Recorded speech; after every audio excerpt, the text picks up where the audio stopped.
মাদ্রাসায় দিয়ে দিব, ছেলে হোক মেয়ে হোক, এখানে কমপক্ষে 3 বছর পড়বে। কয় বছর? 3 বছরে সে কোরআন হাদিস শিখবে, নামাজ শিখবে, মাসলা মাসাইল শিখবে, ঈমান শিখবে, আমল শিখবে, জান্নাত শিখবে, জাহান্নাম শিখবে, সব কিছু শিখবে।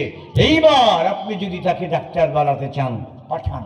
তাহলে এই ব্যক্তি যে নাকি নামাজ শিখলো, আল্লাহ রসুলকে চিনলো, সে ডাক্তার হয়ে রোগীর সাথে কসাইয়ের মতো ব্যবহার করবে না। রোগী মারা গেছে, এরপরেও তাকে রেখে দিয়েছে, কি জানি বলে, আইসিইউতে রেখে দিয়েছে। একদিন রাখতে পারলেই 50,000 টাকা বিল। এই লাশ নিয়ে ব্যবসা করবে না। যদি এই ছেলে আল্লাহ রসুলকে চেনে, নামাজি হয়, আর এরপরে ডাক্তার হয়, লাশের ব্যবসা করবে না ইনশাআল্লাহ। জোরে বলুন ঠিক না বেঠিক?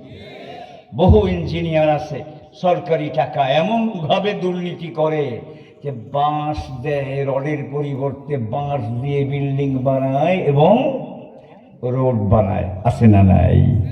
যদি আপনি ছোট্টবেলায় তাকে কোরআন হাদিস শিখান, নামাজি বানান, এরপর যদি ইঞ্জিনিয়ার হয়, তাহলে বাঁশ দেবে না জনগণকে। যদি বলুন ঠিক না বেঠিক? সে যদি নেতা হয়, দুর্নীতি করে লক্ষ কোটি টাকা বিদেশে পাচার করে দেশকে ছোবড়া করে এইভাবে দুর্নীতির পাহাড় গড়তে পারবে না, যদি এইরকম একজন মানুষ নেতা হয়। ঠিক না বেঠিক?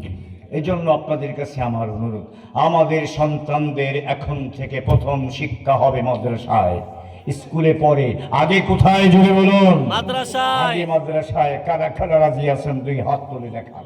আল্লাহু আকবার। রাজি আছেন তো? আমার কথায় কি